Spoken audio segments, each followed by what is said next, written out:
Seja bem-vindo ao nosso encontro com a Palavra e ao segundo programa de estudo versículo por versículo do Evangelho de João.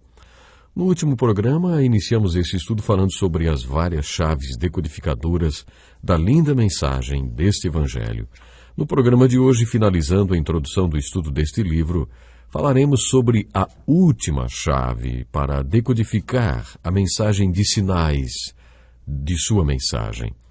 A última chave. Os 21 capítulos deste Evangelho formam uma galeria de arte espiritual.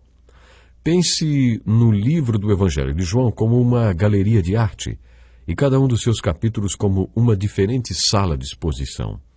Nas paredes de cada sala ou de cada capítulo encontramos pendurados, é claro, de maneira figurada, magníficos retratos de Jesus. Capítulo após capítulo, João mostra quem e o que Jesus é. Isso quer dizer que, à medida que lemos o Evangelho de João, nos vemos caminhando por esta galeria de arte espiritual. Portanto, prepare-se, porque em cada uma das suas salas desta galeria, ou em cada um dos capítulos desse Evangelho, encontraremos retratos magníficos de Jesus. Tenho usado essa ideia como mais uma chave para estudar o Evangelho de João, e tenho me deslumbrado com belíssimos retratos. No capítulo 1 encontramos os seguintes retratos de Jesus. Ele é a Palavra. Ele é a Palavra que se fez carne. Ele é o Criador.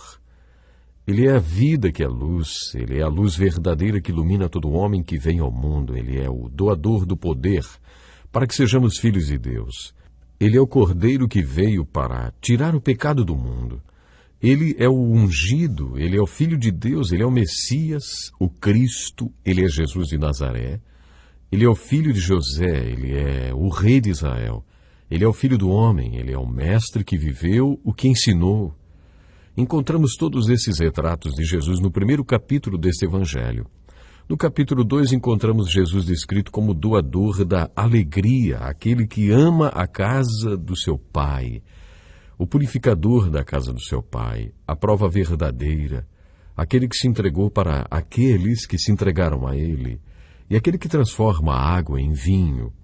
No capítulo 3, ele é o mestre que veio da parte de Deus, o mestre que opera milagres, o homem que veio do céu, aquele que ressuscitou, o Filho de Deus, a única solução de Deus, o único Salvador de Deus, o critério absoluto para a salvação e o noivo. No capítulo 4, ele é o judeu sem preconceito. Ele é um homem cansado, ele é o dom de Deus, ele é o doador da água da vida, ele é o homem que não tinha uma vasilha para pegar água, ele é o conselheiro, muito objetivo em seus diálogos e nos aconselhamentos que fazia. Ele é o profeta, o Messias, o homem que falou para a mulher tudo o que ela tinha feito. Ele é o Senhor da colheita, ele é o Salvador do mundo, ele é o doador da vida, ele é o doador da fé. Como você percebe, temos diversos retratos de Jesus expostos nessas primeiras salas desta galeria de arte espiritual. Cada capítulo do Evangelho de João oferece vários retratos de Jesus. Você entendeu o que eu quis dizer com galeria de arte espiritual e com retratos de Jesus? Jesus realizou na presença de seus discípulos muitos outros sinais miraculosos que não estão registrados nesse livro. Mas estes foram escritos para que vocês creiam que Jesus é o Cristo, o Filho de Deus, e crendo, tenham vida em seu nome. Baseados neste versículo do capítulo 20, nos quais João define o seu propósito ao escrever esse livro, podemos afirmar que encontraremos do começo ao fim desse Evangelho respostas para a pergunta: quem é Jesus? Agora que estamos iniciando juntos o estudo do Evangelho de João, quero lançar um desafio. Dizem que uma boa solução para a insônia é contar carneirinhos. Tem uma proposta melhor do que contar carneirinhos. Procure encontrar palavras figurativas de Jesus em cada um dos capítulos de João. Assim, quando você tiver dificuldades para dormir, ao invés de imaginar carneirinhos pulando uma cerca, medite sobre o Evangelho de João. Isso, concentre-se em todos os retratos de Jesus encontrados no Evangelho de João. Procure visualizar 1, 2 ou 3 retratos de Jesus para cada um dos 21 capítulos. Ou então memorize pelo menos um retrato de Jesus para cada capítulo deste Evangelho. E aí, quando você tiver dificuldades para dormir à noite, pense no Evangelho de João e procure lembrar de todos os retratos de Jesus e medite sobre eles. Você verá que isto lhe dará muito mais tranquilidade do que contar carneirinhos. Você será edificado se colocar a sua atenção em Jesus. No capítulo 5, por exemplo, Jesus é o que não podia passar direto por uma pessoa doente. Ele é aquele que quebra a lei deliberadamente a fim de travar um diálogo com os religiosos legalistas. Ele é aquele que se igualou a Deus. Ele é o juiz de toda a terra. Ele é a ressurreição. Ele é a chave de toda a Escritura. No capítulo 6, ele é o pão da vida. Ele é o homem que tem uma obra importante para realizar. No capítulo 7, ele é o mestre do ensino de Deus. Ele é aquele que fala com poder. Ele é a fonte das duas experiências mais importantes da vida. No capítulo 8, ele é amigo de pecadores, a luz do mundo, o homem com uma direção definida na vida, o homem que sempre agradava a Deus, a verdade que verdadeiramente libertou os homens. Ele é eterno. No capítulo 9, Jesus é o homem com uma missão, o Senhor que aceita a adoração de um homem que acabou de ser curado. Ele é a luz que cega e a luz que cura a cegueira espiritual. No capítulo 10, ele é o bom pastor de ovelhas, a porta do aprisco, o pastor soberano. No capítulo 11, ele é a ressurreição e a vida. Ele é o Cristo que tem compaixão. Ele é aquele que resolve os problemas mais difíceis da vida, doença e morte. No capítulo 12, ele é o Cristo glorificado. Ele é o Cristo adorado e o Cristo famoso. No capítulo 13, ele é um Jesus humilde, e o final do capítulo anuncia que é o Cristo que está pronto para partir. No capítulo 14, ele é o Cristo que virá, e o caminho, a verdade e a vida. Poderíamos dizer que ele também é o Cristo dogmático, porque além de ser o caminho, a verdade e a vida, ele afirma que nenhum homem pode ir ao Pai, senão por ele.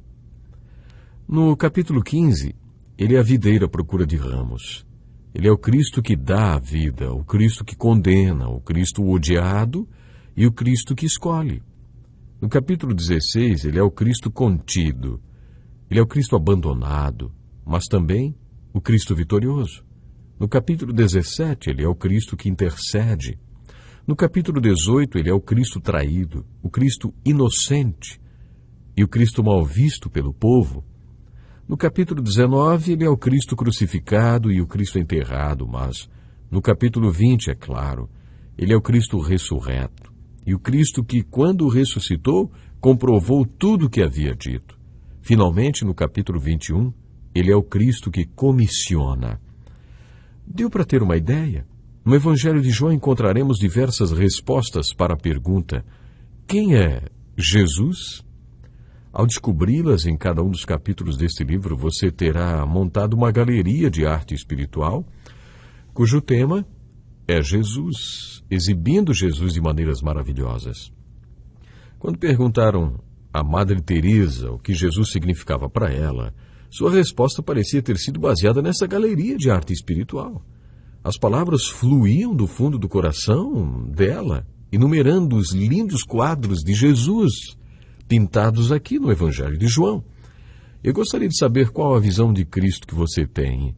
Quem é Jesus para você? O que ele significa?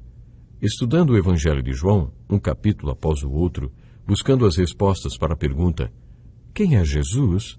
Você descobrirá que é possível meditar sobre tudo que Jesus é e sobre tudo o que ele quer que você seja. A segunda pergunta que deve ser respondida durante a leitura do Evangelho de João é: o que é fé? Observe como o Evangelho de João oferece uma resposta mais bonita que a outra para essa pergunta. João não diz apenas que é importante para nós crermos para ter uma vida eterna ou ter a vida eterna. Ele explica o que significa crer. No primeiro capítulo deste Evangelho, na ocasião em que os discípulos se encontraram com Jesus, você pode achar uma resposta prática e pragmática para a pergunta: o que é fé? Os discípulos estavam literalmente seguindo Jesus pela estrada, quando ele se virou e perguntou: o que vocês querem? Eles responderam com uma pergunta: Rabi, onde é que estás hospedado? Jesus respondeu: venham e verão. João relata que então foram por volta das 4 horas da tarde, viram onde ele estava hospedado e passaram com ele aquele dia. A história conta que eles viveram com ele a partir daquele dia e que cada um deles morreu por ele, por causa do que viram, quando se comprometeram em ir e ver. No primeiro capítulo, o amado apóstolo João descreve o que significa crer. Crer significa ir e ver. Crer significa viver com ele. Crer significa fazer perguntas para ele. De acordo com o apóstolo João, é assim que você vai descobrindo o que é fé. É assim que você descobre o que é fé. Em todo o Evangelho de João encontraremos uma gama de respostas ricas e profundas para a pergunta: o que é fé? O Evangelho de João também oferece respostas para a terceira pergunta: o que é vida, do começo ao fim desse livro? O que é esta vida eterna da qual João tanto fala? Encontraremos respostas enriquecedoras para esta pergunta em todo o Evangelho de João. Que tipo de qualidade de vida João chama de vida eterna e Deus quer para nós? No capítulo 4, descobrimos que a vida eterna é como uma bebida que você toma e sacia sua sede para o resto da vida. Mas quem beber da água que eu lhe der, nunca mais terá sede. Jesus falou estas palavras para a mulher samaritana junto ao poço de Jacó. Eu sempre imaginei que esta mulher fosse alcoólatra. Ele estava falando com ela sobre vida eterna quando disse: mas quem beber da água que eu lhe der, nunca mais terá sede. Jesus também falou que a vida eterna é como o pão que sacia a fome para o resto da vida. Em todos os 21 capítulos do Evangelho, encontramos respostas para a pergunta: que tipo de vida Deus quer para nós? O meu convite é que você participe desse estudo, versículo por versículo do Evangelho de João, que estamos iniciando. Faça uso dessas chaves que podem decodificar a mensagem deste livro. Busque respostas para as 3 perguntas: quem é Jesus? O que é fé? E o que é vida? Programe-se para estar conosco. Até lá, se Deus quiser. Este é um estudo escrito pelo Dr. Dick Woodward, na voz do pastor Edson Bruno.